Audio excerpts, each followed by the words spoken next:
PM जो तस्वीर आपको 2019 से 2024 के बीच में देखने को मिली थी, लगभग वही चेहरे जो है टॉप की जो मिनिस्ट्रीज है, केंद्रीय मंत्रालय जो है वो उनके पास है। जी बिल्कुल। और इसके साथ ही जिस तरीके से जानकारी मिल रही थी कि जेडीयू जो है वो रेल मंत्रालय की मांग कर रही है या इस पर अड़ी हुई है, लेकिन देखिए ऐसा कुछ देखने को नहीं मिला है। रेल मंत्रालय यहाँ पर मिला है अश्विनी वैष्णव को ही, और पिछली बार भी वही संभाल रहे थे।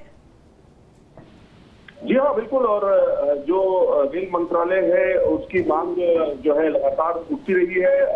ये खबरें लगातार हमारे पास आ रही थी कि रेल मंत्रालय जो है जेडीयू के पास जा सकता है और लल्लन सिंह के पास जा सकता है, लेकिन अभी थोड़ा सा समय और लगेगा, क्योंकि पिक्चर थोड़ी सी क्लियरिटी यहाँ पे अश्विनी वैष्णव को लेकर के होनी है, जिसमें ये माना जा रहा है कि रेल मंत्रालय उनके पास रहेगा, सूचना प्रसारण मंत्रालय उनके पास रहेगा, दोनों पोर्टफोलियो उनके पास रहेंगे या नहीं, लेकिन ये लगभग क्लियर है कि अश्विनी वैष्णव के पास रेल मंत्रालय और सूचना प्रसारण मंत्रालय दोनों उनके पास रहने वाले हैं। जैसा कि मैंने आपको पहले बताया, फिर से एक बार बता देता हूं दर्शकों को, राजनाथ सिंह रक्षा मंत्री, निर्मला सीतारमण वित्त मंत्री, शिवराज सिंह चौहान कृषि मंत्री, अमित शाह गृह मंत्री, नितिन गडकरी सड़क परिवहन मंत्री, जीतन राम मांझी एमएसएमई मंत्री, अश्विनी वैष्णव सूचना प्रसारण मंत्री, और क्लियरिटी होगी रेल मंत्री के तौर पर उनको मनोहर लाल खट्टर जो है ऊर्जा मंत्री के तौर पर होंगे। और मनोहर लाल खट्टर को बड़ी जिम्मेदारी एक तरह से दी है। पहले आरके सिंह यहाँ पे ऊर्जा मंत्री हुआ करते थे, लेकिन इस बार मनोहर लाल खट्टर को ये जिम्मेदारी दी गई है। पहली बार वो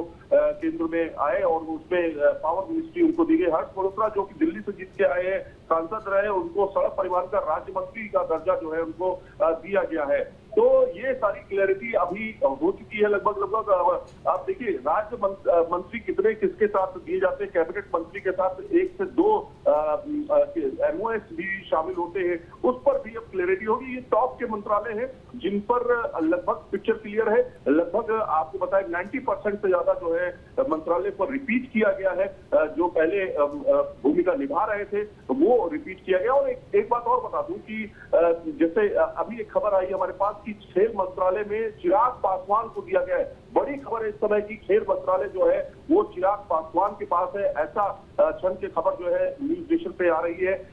और लगातार जो है डिटेल्स लगातार जेपी नड्डा जो है हेल्थ मिनिस्टर, इससे पहले भी वो हेल्थ मिनिस्टर रहे, ये भी बड़ी खबर है कि जेपी नड्डा को हेल्थ मिनिस्ट्री जो है वो दी गई है। तो अब देखिए धीरे धीरे पिक्चर एकदम क्लियर होने लगी है, साफ होने लगी है कि किसको क्या मंत्रालय दिया गया। और ये बात पहले से लगभग मानी जा रही थी कि रिपीटिशन जो है। आमिर, ये शिवराज सिंह चौहान की बात अगर की जाए तो उन्हें शायद 2 मंत्रालय दिए गए हैं, कृषि एवं किसान कल्याण और दूसरा पंचायत एवं ग्रामीण विकास मंत्रालय। 2 मंत्रालयों की जिम्मेदारी शिवराज सिंह चौहान को। बिल्कुल, शिवराज सिंह चौहान की खासियत यह है कि वो ग्राउंड के नेता हैं। ग्राउंड पर उनको ज्यादा देखे जाते हैं और उनको जो है ये काफी एक्सपीरियंस भी है। हमने सुबह उनके साथ मुलाकात की, जिस तरह से उनका स्वभाव है उसके हिसाब से अगर शिवराज सिंह चौहान को देखा जाए तो वो कहीं ना कहीं इस पोर्टफोलियो में बिल्कुल फिट नजर आते हैं। हमने भी लगातार इस बात के कयास लगाए थे कि शिवराज सिंह चौहान को इसी तरह का पोर्टफोलियो मिलेगा जिसमें खासतौर पे किसान और तमाम इस तरह के विभाग जो है वो उनके पोर्टफोलियो में आ सकते हैं, और वही हुआ। सीआर पाटिल को देखिए जल शक्ति मंत्रालय जो है दिया गया, काफी अहम मंत्रालय है जल शक्ति मंत्रालय, वो उनको दिया गया है सीआर पाटिल को। ये खबर अभी की आई है हमारे पास। और सर्बानंद सोनोवाल को पोर्ट शिपिंग मंत्री जो है बनाया गया है, और उनके साथ में रहेंगे शांतनु ठाकुर। तो ये जो है इस तरह की चीजें, इस तरह की खबरें हमारे पास आ रही है। हेल्थ मिनिस्टर जैसे मैंने पहले बताया, जेपी नड्डा को हेल्थ मिनिस्टर बनाया गया है। चिराग पासवान चूंकि यंग है, युवा है, उसको देखते हुए उनको स्पोर्ट्स मिनिस्ट्री दी गई है और उसमें वो अपना इस तरह से अपनी काबिलियत को दिखाएंगे। गजेंद्र शेखावत जो है आपको बताएं कि चूंकि मंत्री जल शक्ति मंत्री पहले रहे थे, लेकिन इस बार उनको कल्चर और टूरिज्म जो है वो उनको दिया गया है। तो उसके अलावा गोपी राव इंजीत सिंह जो है एमओएस कल्चर और टूरिज्म बने रहेंगे, ये उनके पास ये उनको दिया गया। मनसुख मांडविया को लेकर के एक खबर आई है कि वो लेबर मिनिस्ट्री होंगे। कंफर्म है ये कि मनसुख मांडविया जो है लेबर मंत्री रहेंगे, ये भी खबर अब आ चुकी है। यानी कि एक एक करके नाम देखिए। तो हेल्थ इस बार किसके पास जाएगा आमिर? हेल्थ किसके पास जाएगा? देखिए हेल्थ मैंने आपको बताया ना कि हेल्थ जो है जेपी नड्डा जो है हेल्थ मिनिस्ट्री जो है जेपी नड्डा के पास है। चली गई है। और पहले भी उनके पास एक्सपीरियंस रहा है हेल्थ मिनिस्ट्री का, उसके बाद वो बीजेपी के राष्ट्रीय अध्यक्ष बने थे। तो कहीं ना कहीं जेपी नड्डा के पास अहम जिम्मेदारी जो है, इससे पहले जो हेल्थ मिनिस्ट्री है वो मनसुख मांडविया के पास थी, लेकिन मनसुख मांडविया को अब लेबर मंत्री जो है बनाया गया है। तो ये अहम जानकारी दर्शकों को हम बता रहे हैं कि किस तरह से इस बार के पोर्टफोलियो में कुछ चेंजेस जरूर किए गए हैं, लेकिन बहुत ज्यादा बदलाव टॉप के मंत्रालयों में नहीं देखने को मिल रहा है। तो आप देखिए, ये एक पूरा PM 3.0 का एक पूरा एक पोर्टफोलियो बनता हुआ नजर आ रहा है। अब इसमें देखिए MOS जो है वो एड ऑन होते जाएंगे। तो 30 कैबिनेट मंत्री जो हैं उनके साथ में 5 स्वतंत्र प्रभार और इसके अलावा 36 MOS जो हैं वो शामिल किए गए हैं उसमें। अब देखिए, ये धीरे धीरे जो है पोर्टफोलियो बड़ा होता जाएगा। कुल मिलाकर के ये है कि अभी 72 मंत्री हैं, इसके अलावा आगे चल के एक्सटेंशन भी होगा, उसमें और मंत्री पद जो है शामिल किए जा सकते हैं। मान के चल रहे 8 से 10 और मंत्री पद जो है शामिल होंगे, लेकिन अभी फिलहाल 72 मंत्रियों को जो है जो शपथ कल दिलाई गई थी उसके हिसाब से पोर्टफोलियो लगातार बांटे जा रहे हैं। हालांकि देखो आमिर, हम लगातार दर्शकों को ये जानकारी दे रहे हैं कि किसको कौन सा मंत्रालय मिल रहा है, किसको किस विभाग की जिम्मेदारी सौंपी गई है।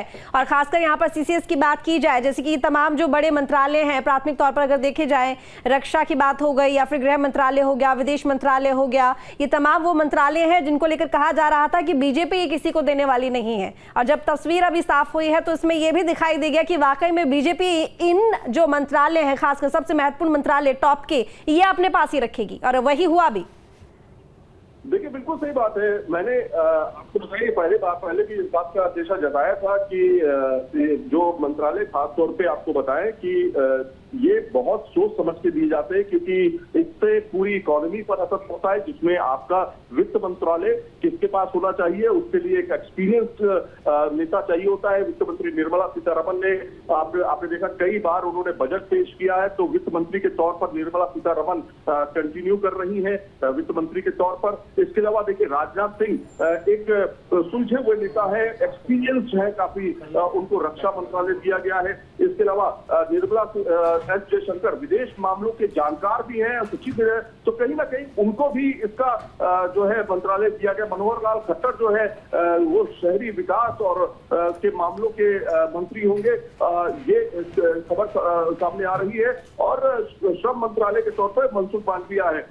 तो और इसके अलावा देखिए, अमित शाह को गृह मंत्रालय दिया गया है। तो ये इन्होंने अपने पास इसलिए रखा गया है ताकि ये जो अभी तक काम चलते हुए आ रहे हैं, क्योंकि बहुत सारे देखिए प्रोजेक्ट होते हैं, बहुत सारे चीजें होती है जो चल रही होती है ऑनगोइंग, उसके बीच में जब इलेक्शन होता है, इलेक्शन के बाद अगर कंटिन्यू वही सरकार आती है तो कोशिश यही की जाती है कि जो काम चल रहा है उस नेता को उसके बारे में डीप नॉलेज होती है कि कहां पर क्या चीजें चल रही थी। जैसे अगर हम एग्जाम्पल लें, मैं रेलवे मिनिस्ट्री कवर करता हूं, रेलवे मिनिस्ट्री कवर करते हुए मुझे अच्छा खासा समय हो चुका है। अब रेलवे मिनिस्ट्री में क्या क्या प्रोजेक्ट चल रहे हैं मुझे खुद पता है। बुलेट ट्रेन का प्रोजेक्ट कहां तक पहुंचा है, उसको स्ट्रेंथन करने के लिए सरकार क्या कर रही है, उसी तरीके से रेल मंत्री क्या कर रहा है, कैसे कर रहे हैं, वो किस तरह से उसको स्ट्रेंथन करेंगे, कैसे वो टारगेट को अचीव करेंगे, उसमें बहुत बड़ा मंत्री का रोल होता है कि जो लीड करता है एक तरह से पूरे मंत्रालय को। तो यही वो वजह है कि आप देखेंगे ज्यादातर पोर्टफोलियो जो है इसमें जो मंत्री है रिपीट किए गए हैं। और इसका आमिर, मेरी आवाज मिल रही है आपको? आमिर, आपकी आवाज हम तक नहीं पहुंच रही है।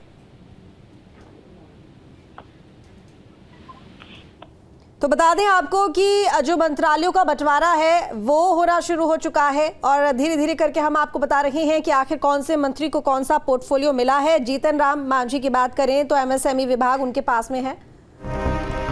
तो धीरेन्द्र जी हमारे साथ में है, वरिष्ठ सहयोगी। देखिए, जिस तरीके से कहा जा रहा था यहाँ पर कि जो मंत्रालयों का बंटवारा है उसमें थोड़ी सी इस बार देरी हो गई है। 20 साल में ऐसा पहली बार हुआ है कि जो मंत्रालयों का बंटवारा है वो इतनी देरी से हुआ है, लेकिन आखिरकार तस्वीर साफ हो रही है। और मंत्रालयों के बंटवारों को देखकर तो ये लगता है, जिस तरीके से MOS की अगर हम यहाँ पर बात करें